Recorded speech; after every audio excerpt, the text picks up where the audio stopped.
Hi everyone, welcome to my YouTube channel. Okay, so to make this two piece, you have the first piece into two like this, and then you place another back piece. So the two piece I first showed you is the front piece, while this one folded into two is the back piece.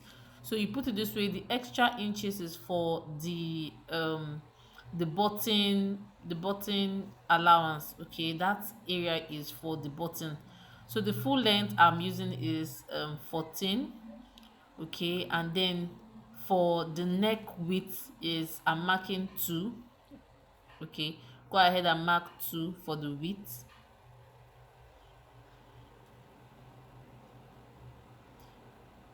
And then for the depth, you can mark 2 or you mark 2.5. Here I'm marking 2.5. So you connect that together to form a curve. Then you extend it to the extension for the buttonhole. Then I'm marking 1 inch for the back because the one on top is for the back piece, okay, while the one under is for the front piece.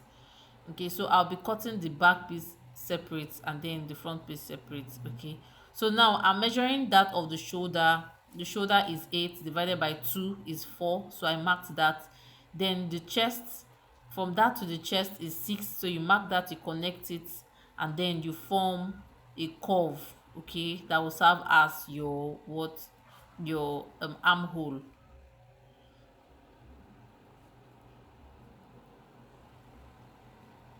Now the round chest is 20 divided by 4. It's meant to be 5, but for ease 6.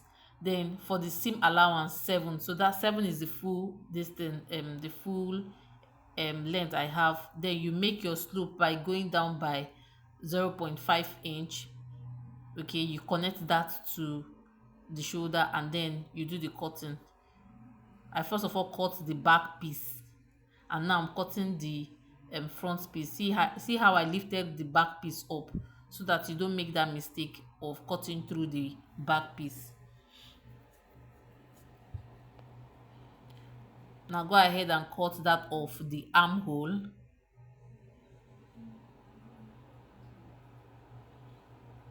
And that's just basically all. This shirt is for a 1 year old. Okay,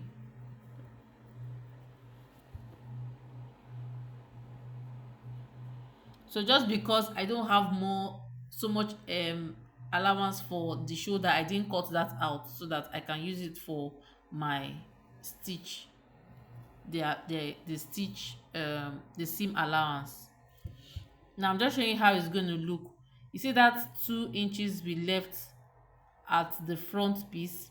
See, that's what we're going to use to fold in to have the armhole. Okay, you can see the way I'm doing it like this. You just fold it in and then you sew on it to give you this spacing. Okay, you do the same thing for the other side.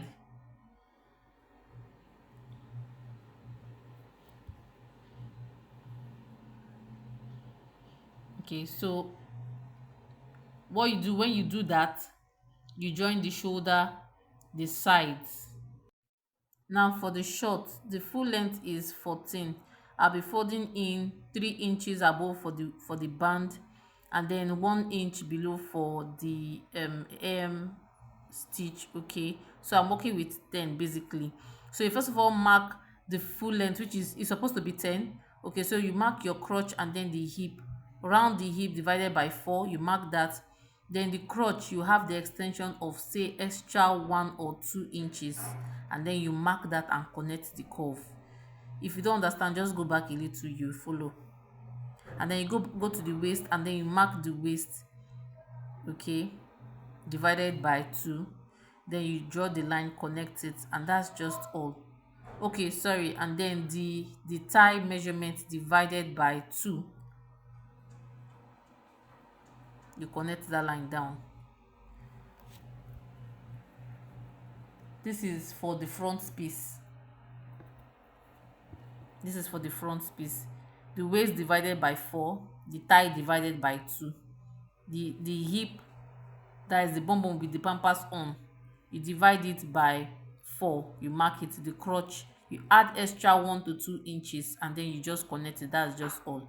Then you just trace the same thing for the back. But the back, if you have extra material, but because I don't have so much material, I'm using just 1 yard.